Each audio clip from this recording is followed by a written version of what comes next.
Hey guys, I'm Noelia. And I'm Karen.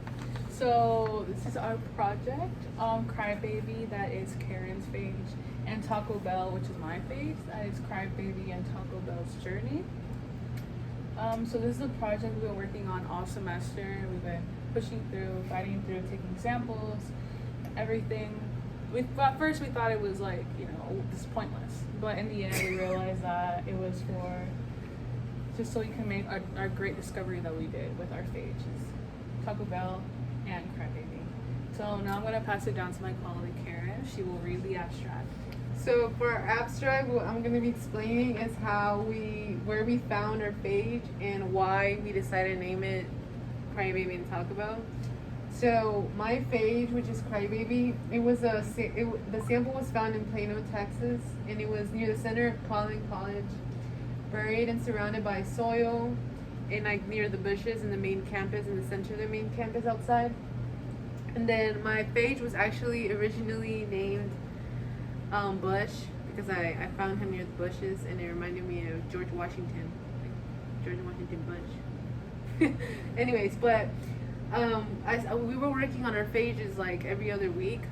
The song CryBaby from The Neighborhood would play in my song as we were working through the process. So when our professor told us we could name our page anything, I decided to name my page CryBaby, because basically that's how CryBaby was born. Because I decided to name her CryBaby. So now my colleague's gonna explain why she decided to name her page TacoBells. Okay. So I decided to name my page Taco Bell because Taco Bell is so it's my favorite meal. I love Taco Bell. I love the bean burritos. They're amazing.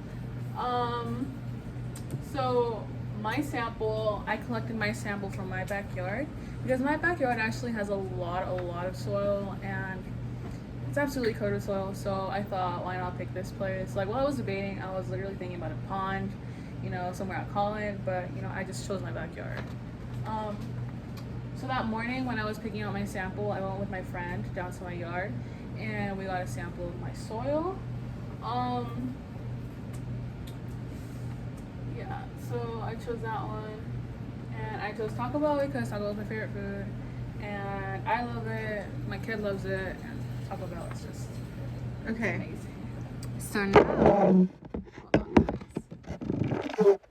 sorry. Okay, now we're gonna move into our introduction. So I need this one. I'm gonna read out of my little paper because I want y'all to see. Okay.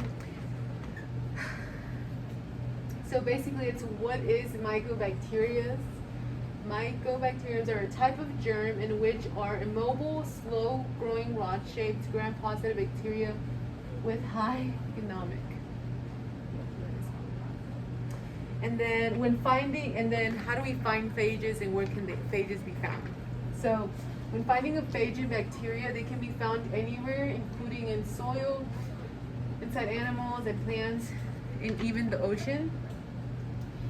So each member of our group had chosen a specific area to retrieve the soil sample to complete the extraction.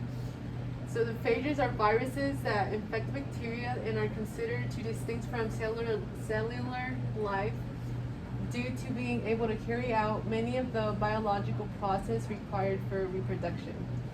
And then we can find, like I said, phages anywhere in soil, ocean, in nature, because they are agents of the ecosystem change due to them preying on specific bacterial populations, post-metabolisms, and redistribute bacterial compounds through the cell lysis. And then phage therapy. Phage therapy is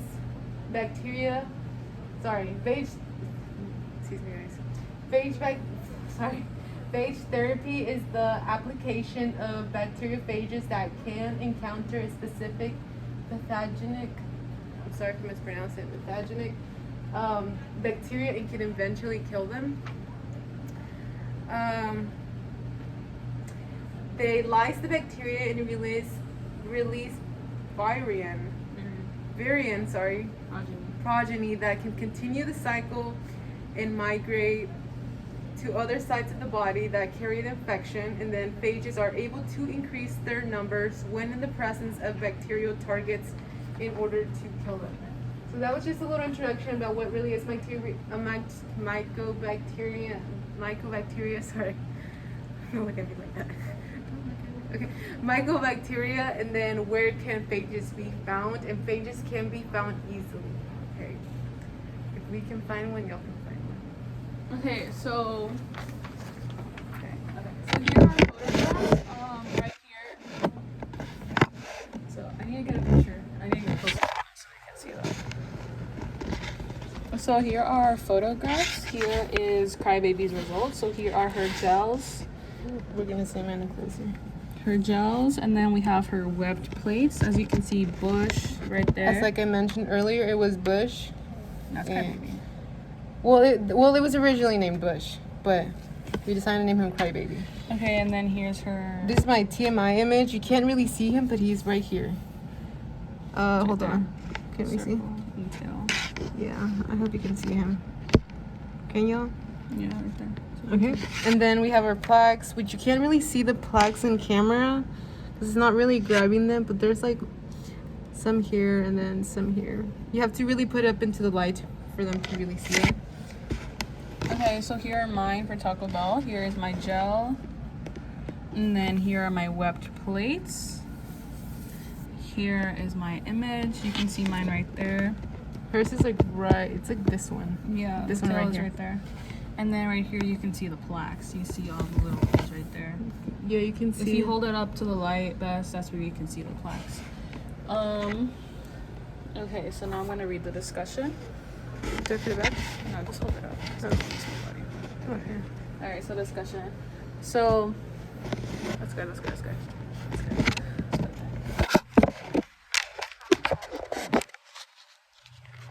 Sorry, guys. Okay, there we go. Okay, go. So the type of phage that we found was cyphovirus. It is a circular-headed phage with a long tail that is constructed out of spikes.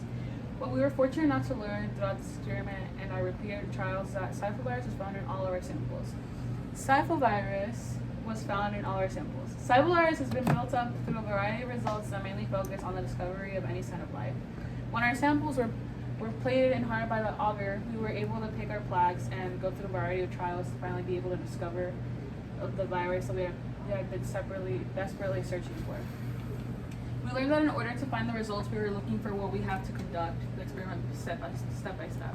The last thing we learned is that our phage has the ability to complete a life cycle in the lysogenic state in order to destroy any bacteria and virus.